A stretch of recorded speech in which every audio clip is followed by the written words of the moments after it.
দশক সাম্প্রতিক বছরে বাংলাদেশে অর্কিডের বাণিজ্যিক চাষ শুরু হয়েছে। অনেক প্রতিষ্ঠান এই বাণিজ্যিকভাবে অর্কিড উৎপাদন করছেন। তার মধ্যে অন্যতম একটি প্রতিষ্ঠান হচ্ছে দীপ্ত অর্কিড, যা প্রতিষ্ঠিত হয়েছে 2002 সালে ময়মনসিংহের ফুলবাড়িয়াতে। এই প্রতিষ্ঠানটি মাত্র 7 একর জায়গা নিয়ে শুরু হয়েছিল এবং 10টি ভ্যারাইটি এখান থেকে উৎপাদিত হতো। ক্রমান্বয়ে এটা পরিধি অনেক বেড়েছে। বর্তমানে প্রায় 75 বিঘা জমিতে এই অর্কিড চাষ হচ্ছে এবং এখান থেকে প্রায় 25টি প্রজাতির এই অর্কিড তারা বাংলাদেশ সহ পৃথিবীর বিভিন্ন দেশে রপ্তানি করছে। সেই দর্শক দেখুন এই দীপ্ত অর্কিড নিয়ে আমাদের আজকের প্রধান প্রতিবেদন।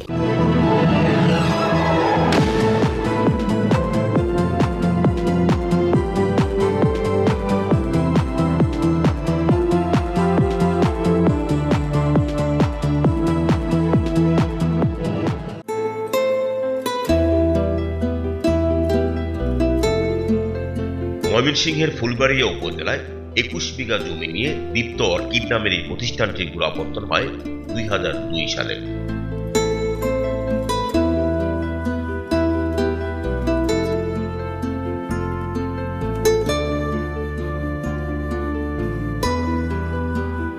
থাইল্যান্ডের কারিগরি সহযোগিতায় অর্কিডের মাত্র 10টি দাঁত উদ্ভাবনের মধ্য দিয়ে শুরু হয় এই প্রতিষ্ঠানের বাণিজ্যিক অর্কিড উৎপাদন।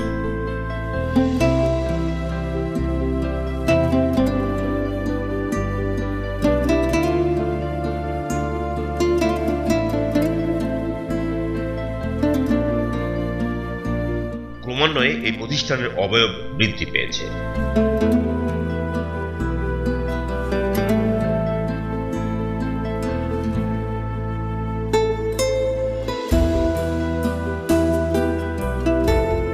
বর্তমানে এই প্রতিষ্ঠানের আয়তন 75 বিঘা এবং অর্কিডের 10টি জাত থেকে এখন উৎপাদিত হচ্ছে 25টি জাত।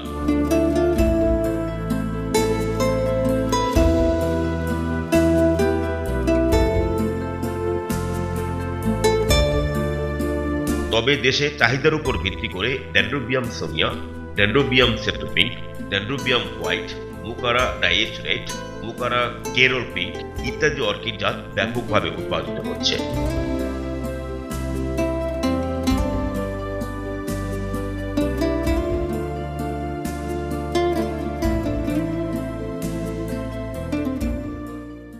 অ্যাকচুয়ালি দীপ্ত অর্কিড যে 25টা জাত নিয়ে কাজ করতেছে বা প্রোডাকশন করতেছে, এটা হচ্ছে তার অন্যতম। এটার নাম হচ্ছে ডেনড্রোবিয়াম সোনিয়া বলে। এটা কমন অর্কিড। আসলে এক অর্কিড বলতে সবাই এটাকে চেনে, এটাকে থাই অর্কিড হিসেবে পরিচিত আর কি।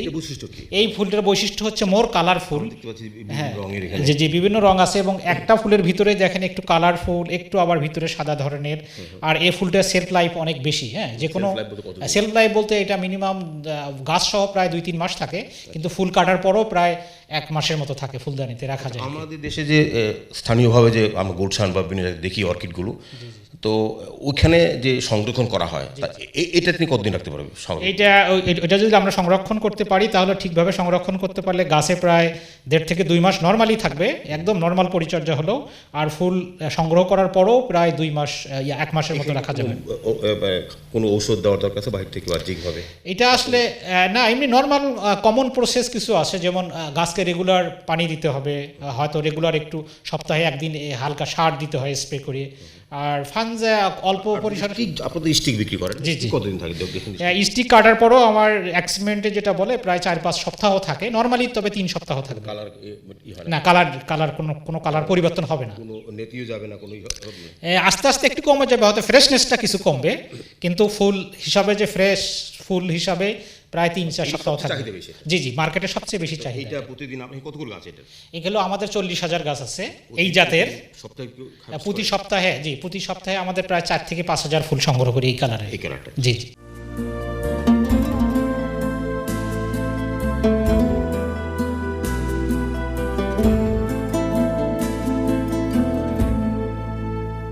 এটার নাম হচ্ছে ডেনড্রোবিয়াম সাতোপিং। এই ভ্যারাইটির বৈশিষ্ট্য হচ্ছে এটা বার্ড ড্রপিংটা কম হয়, সেলফ লাইফ আগেরটার চেয়ে একটু কম্পারেটিভলি কম হলেও আবার এটার প্রোডাকশন ভালো এবং এই ফুলটা খুব অ্যাট্রাকটিভ আর কি।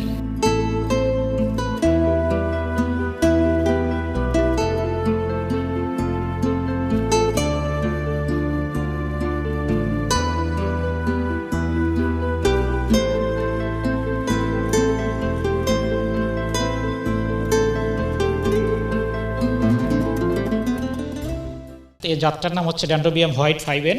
এটার বৈশিষ্ট্য হচ্ছে যে ফুলটা একদম ফ্রেশ, এটা অনেকে সাদা ফুল খুব পছন্দ করে এবং পুরনো মনে হচ্ছে না, অনেকদিন কাজ জি এগুলো বয়স বেশ হয়েছে, তারপরে এগুলো বেশ প্রোডাক্টিভ। আমাদের দেশের প্রেক্ষাপটে এই ফুলটা খুব ভালো হচ্ছে এবং এই আমাদের প্রায় 50,000-এর মতো গাছ আছে এই ভ্যারাইটির। এগুলো আপনারা সপ্তাহে কি পরিমাণ হারভেস্ট করেন? এগুলো সপ্তাহে প্রায় 60 থেকে 8,000 প্রতি সপ্তাহে আমরা এই জাতটা কালেক্ট করি আর কি। এই গাছ এইটার বয়স কত হবে? এগুলো বয়স আনুমানিক বয়স এটা 3 বছর, এটা 3 বছর বয়স। জি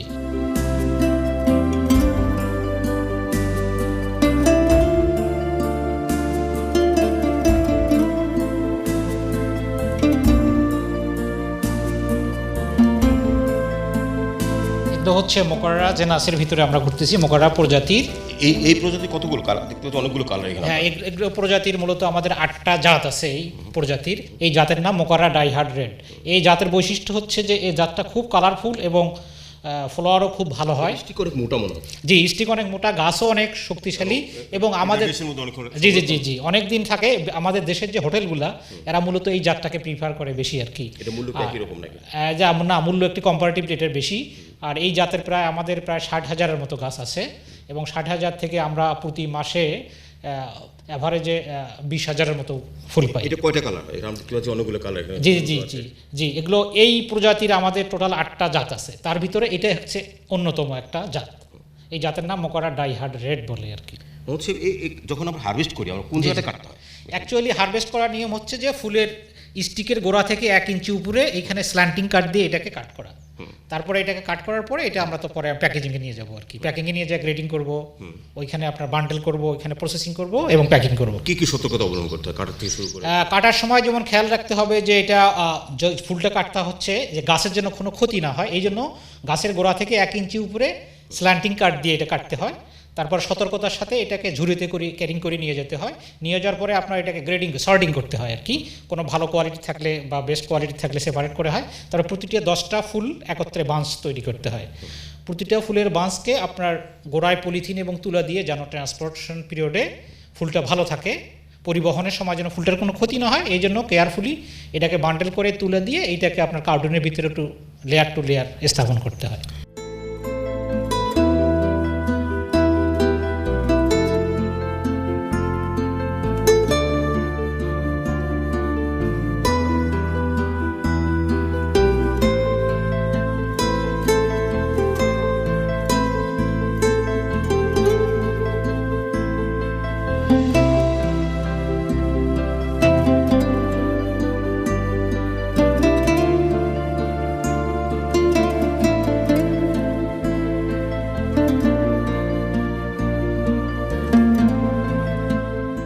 অর্কিড উৎপাদনে সাধারণত 6 থেকে 9 মাস বয়সের চারা, মাচা অথবা মাটির উপর কাঠের ভুসি, নারিকেলের ছোবড়া ইত্যাদি দিয়ে সারি থেকে সারি 1 ফুট এবং গাছ থেকে গাছ 9 থেকে 12 ইঞ্চি দূরে লাগাতে হবে।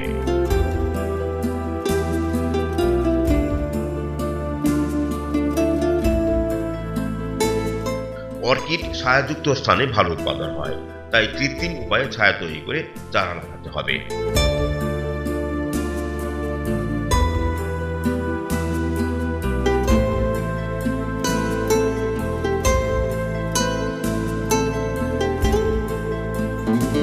চারা রোপণের 1 সপ্তাহ পর থেকে সপ্তাহে 1 দিন সার প্রয়োগ করতে হবে। এক্ষেত্রে ইউরিয়া, টিএসপি ও এমওপি সার 6 থেকে 8 গ্রাম সমান অনুপাতে প্রতি লিটার পানিতে মিশিয়ে স্প্রে করতে হবে।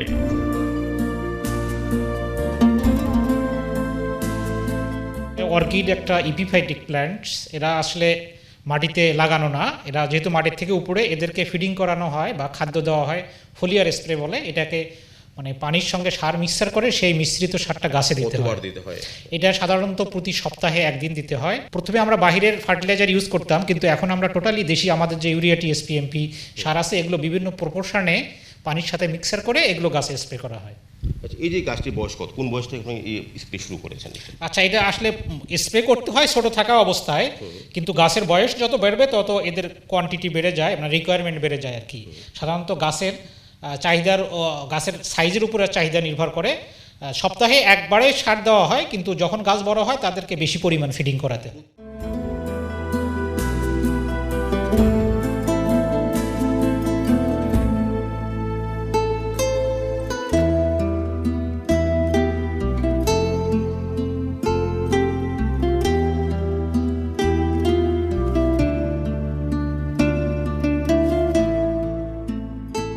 এইভাবে আমরা আমাদের যে টোটাল 25টা জাত আছে, এই জাতগুলো থেকে আমাদের 2 লক্ষ গাছ আছে। 2 লক্ষ গাছ থেকে প্রতি মাসে আমরা প্রায় 50,000 ফুল পেয়ে থাকি। মানে এগুলো গাছের প্রপোর্শন অনুযায়ী। এগুলো আপনারা কোথায়, আমাদের স্থানীয়ভাবে বাজারজাত করেন না দেশের বাইরেও পাঠানো? না, এগুলো আমাদের মোস্টলি আমাদের দেশে ব্যাপক চাহিদা আছে। আগে তো এই ফুলটা 100 ভাগ বিদেশ থেকে আমদানি করা হতো, তো এখন আমরা মোটামুটি বাজারে 50 থেকে 60 ভাগ ফুল নিজেরা সাপ্লাই দিয়ে থাকি। আর এছাড়াও আমাদের প্রায় 20% ফুল দেশের বাইরে, স্পেশালি মিডিল ইস্টে, দুবাইয়ে, সৌদি আরবিয়াতে বিভিন্ন জায়গায় যেয়ে থাকে। হচ্ছে এগুলো আপনারা মানে চারা বাড়ান কীভাবে? আপনারা যে বিভিন্ন দেখতে পাচ্ছি যে আপনারা চারা বাড়াচ্ছেন, জমি বাড়াচ্ছেন, এগুলো আপনারা বাড়ান কীভাবে? আসলে আমাদের গাছ এই বিশেষ করে এই প্রজাতির কথা যদি বলি, আমাদের 5,000 গাছ ছিল, এখন মোর দেন 60,000 মানে 60,000। দুইভাবে অর্কিডের চারা বৃদ্ধি করা যায়, একটা টিস্যু কালচার দিয়ে আর একটা হচ্ছে ভেজিটেটিভ মানে গাছ থেকে কাটিং পদ্ধতি। আপনি যাই করেন? জি জি, আমরা কাটিং পদ্ধতিটা করি, আজ পর্যন্ত এত দূরে এসেছি। আর রিসেন্টলি আমরা টিস্যু কালচার শুরু করছি। বাংলাদেশের প্রেক্ষাপটে বাণিজ্যিক অর্কিড চাষের সম্ভাবনা কতটুকু মনে করছেন? বাংলাদেশের প্রেক্ষাপটে এটার ব্যাপক সম্ভাবনা আছে, কারণ অর্কিডের কিন্তু স্পেশাল কোনো মাটি লাগে না, যে কোনো সয়েলে করা যায়। সয়েলটা নট ফ্যাক্টর, আপনার সয়েল যে সাপোর্ট দেবো সেইটাই আমাদের মেইন জিনিস। ইভেন আমাদের দেশের যে অনেক পাহাড়িয়া রিজন আছে, পাহাড়িয়া বেল্ট আছে, এই বেল্টগুলোতে যথেষ্ট করার সম্ভাবনা আছে। এবং আমাদের যে স্যালাইনিটি এরিয়াগুলোতে আছে, যেহেতু মাটির প্রয়োজন হয় না, এই আমরা মাটি থেকে মাচা তৈরি করে এগুলো তো আমরা করতে পারি। একজন কৃষক যদি বাণিজ্যিকভাবে করতে চায় তাহলে করতে পারবে? সেক্ষেত্রে হচ্ছে যে আমরা যদি কিছু কন্ট্রাক্ট গ্রোয়ারকে ট্রেন আপ করি, তাদেরকে আমরা টেকনোলজি দেবো, তাদেরকে আমরা ম্যাটেরিয়ালস দেবো, আর তাদের প্রোডাকশন তারা উৎপাদন করবে। তারা উৎপাদন করার পর যেন আবার বিক্রিতে যায় তাদের হয়রানি না হয়, এই জন্য আমরা নিজেরা কিনে নেব।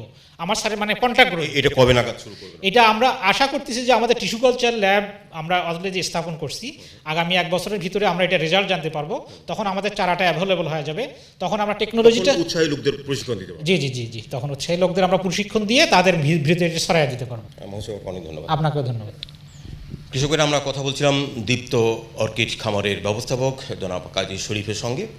শরীফ সাহেব এখানে প্রায় 12 বছর ধরেই এই খামার সঙ্গে সম্পৃক্ত। যখন শুরু হয়েছিল মাত্র 7 একর জায়গা নিয়ে, ওনারা উদ্যোগ নিয়েছেন যে এটা ব্যক্তিগতভাবে উদ্যোগ করা সম্ভব এবং ছোটো ছোটো খামারিরাও করতে পারবে যদি এখানে প্রশিক্ষণ নিয়ে এবং কৃষকরা যদি তৈরি করে। এই ব্যাপারে এই খামারের প্রতিষ্ঠাতা বা যারা সম্পৃক্ত আছেন তারা চেষ্টা করছেন যাতে সরাসরি কৃষকদের প্রশিক্ষণ দেওয়া যায় এবং যাতে বাংলাদেশে যে চাহিদা রয়েছে তার পুরো অংশই এই বাংলাদেশ থেকেই অর্কিড উৎপাদন করে চাহিদা পূরণ করা সম্ভব।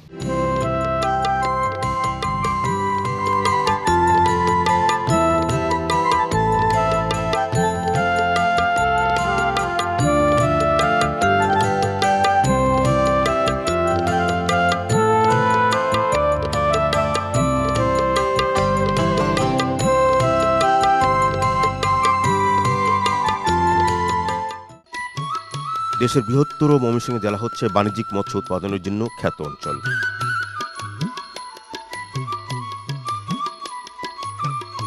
জেলার ত্রিশাল, ভালুকা, গৌরীপুর, মুক্তাগাছা ইত্যাদি উপজেলায় সাম্প্রতিক বছরে সহস্রাধিক বাণিজ্যিক মৎস্য খামার গড়ে উঠেছে।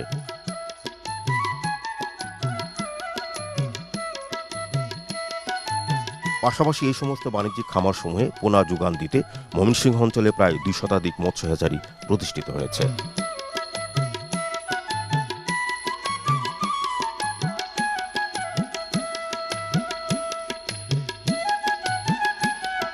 ত্রিশাল উপজেলার মধ্য বালিপাড়ার শততা মৎস্য হ্যাচারি ও নার্সারি এর মধ্যে একটি।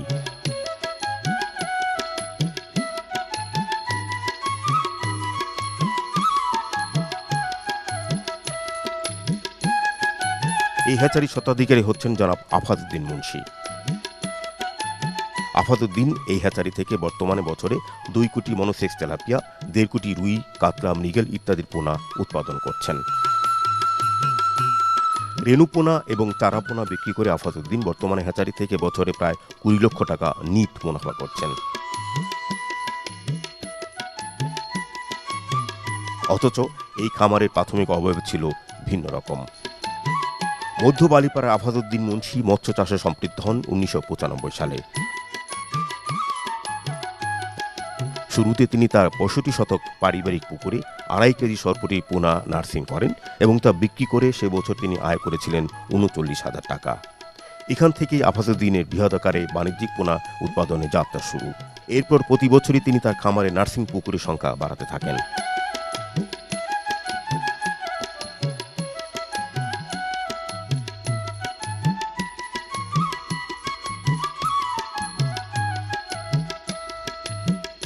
সেই সঙ্গে যুক্ত করেন রুই, কাতলা, মৃগেল ইত্যাদি নানা প্রজাতির মাছের রেণু পোনা পালন। 95 থেকে 2003 এবং 2003 থেকে 2009 সাল পর্যন্ত তিনি তার পুকুরে 25 থেকে 30 দিন পর্যন্ত পোনা পালন করে বিক্রি করতেন।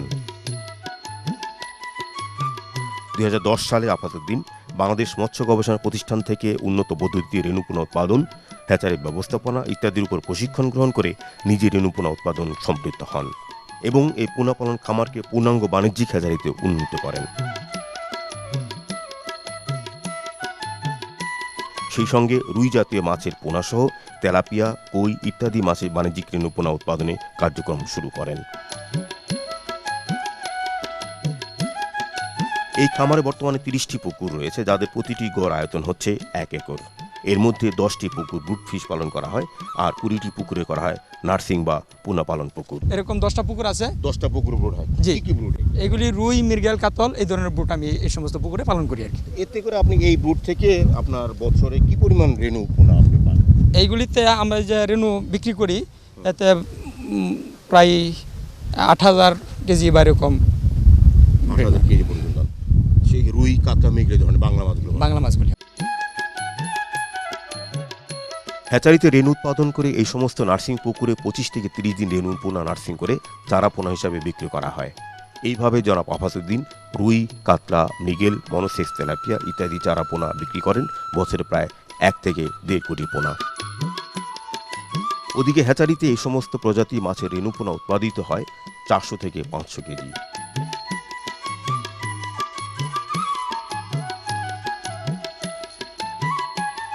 এইভাবে নার্সিংকৃত চারা পোনা এবং রেণু পোনা উৎপাদন করে জনাব আফাসউদ্দিন বছরে আয় করেন 80 লক্ষ টাকা, যা থেকে তার নিট মুনাফা হয় 20 লক্ষ টাকা। তো কেমন লাগছে এই মৎস্য ব্যবসা আপনার? মৎস্য ব্যবসা আমার কাছে মোটামুটি ভালোই লাগছে। কি ধরনের বাধা পান, যে বাধাগুলো উত্তরণ দরকার, বা কি ধরনের সমস্যা মনে করেন? সমস্যা বলতে এখন আমাদের সবচেয়ে বড় সমস্যা হলো যে খাদ্যের দাম মানে বেশি হওয়াতে আমরা এখন ঝুঁকির পথে আছি। আমরা দেখলাম যে আমরা যেখানে আসলাম আপনার রাস্তাটা খুব খারাপ, তো আপনি পোনা কিভাবে বিক্রি করেন? কাঁচা রাস্তা দিয়ে পোনা কিভাবে নিয়ে? এইখানে আমার সবচেয়ে বড় সমস্যা বাইরে যে দূর দূরান্তের পার্টিগুলি আছে ওরা মানে এখানে আসতেছে না। মানে একটাই সমস্যা, এখানে রাস্তা কাঁচা রাস্তা, এই রাস্তাটা করার জন্য তো আমরা কোনো সোর্স করতে পারছি না। আরো ব্যবসা ভালো হবে। ভালো এই এলাকায় কতগুলো হ্যাচারি আছে? এইখানে আমাদের এলাকাতে বেশ কিছু হ্যাচারি আছে, মানে গোটা 20-30 এরকম হ্যাচারি। সব 20টা হ্যাচারি ভালো কাজ। জি এরকম হ্যাচারি আছে, কিন্তু এই রাস্তার জন্য মানে কোনো উদ্যোগ আমরা কোনো করতে পারতেছি না। ডক্টর কোহিনুর, এই ধরনের হ্যাচারিগুলোকে আপনাদের ময়মনসিংহের আশেপাশে ত্রিশাল, ভালুকা যত হয়েছে সবাই বলে বিএফআর এতে সাহায্য পাচ্ছে, সহযোগিতা পাচ্ছে। কি ধরনের সহযোগিতা করে থাকেন আপনারা? আমরা আসলে ভালো জাতের পোনা দিয়ে, যাতে তারা ভালো জাতের পোনা দিয়ে তারা ব্রুড তৈরি করে। তারা আপনি জানেন যে ভালো গাছ থেকে ভালো ফল হয়, ভালো বীজ থেকে ভালো ফল হয়, তেমনি আমরা তাদেরকে ভালো জাতের গিফট তেলাপিয়া তাদের সরবরাহ করে, যেটা দিয়ে তারা ব্রুড তৈরি করে পোনা উৎপাদন করে মনোসেক্স তৈরি করে। 1 নম্বর। 2 নম্বর, তাদেরকে আমরা প্রশিক্ষণ দিই কীভাবে মনোসেক্স তৈরি করতে হবে, কলা কৌশল শেখাই। কীভাবে সেটা মনোসেক্স হলো কি না সেটা আমরা টেস্ট করার কলা কৌশল তাদের শিখিয়ে দিই, যে আপনারা বুঝবেন যে এইভাবে এটা মনোসেক্স হলো কিনা এটা বোঝা যায়। আপনারা কি মনিটরিং করেন, যে এই যে আপনি ট্রেনিংয়ের পরে যখন? হ্যাঁ, আমি মনিটরিং করি, বা আমাদের যে সমস্ত কন্ট্রাক্ট হ্যাচারিগুলো আছে তাদের সাথে আমরা যোগাযোগ রাখা করি এবং তাদেরকে বলি যে তোমরা স্যাম্পল নিয়ে আসো। স্যাম্পল নিয়ে আসলে আমরা স্যাম্পল তাদের সামনে টেস্ট করি যে কত ভাগ এটা পুরুষ হলো, কত ভাগ স্ত্রী হলো। যেমন এই হ্যাচারি দেখা গেছে যে 95 থেকে 97% তারা এই যে দাবি করছে 97%, আপনি কি মনে করেন এই দাবিটা যৌক্তিক আছে? হ্যাঁ, এই যৌক্তিক আছে। কারণ সে যদি খারাপ মানের পোনা সরবরাহ করে চাষিদেরকে, তাহলে কিন্তু তার ইন ফিউচারে ভবিষ্যতে কিন্তু তার কিন্তু পোনার ডিমান্ড কমে যাবে এবং সে ক্ষতিগ্রস্ত হবে। এই জন্য আমরা সবসময় বলি যে আপনি মনোসেক্স তেলাপিয়া উৎপাদনের যে কলাকৌশলটা আছে, যে প্রোটোকলটা আছে, এটা যেন হুবহু যেন ফলো করে তারা।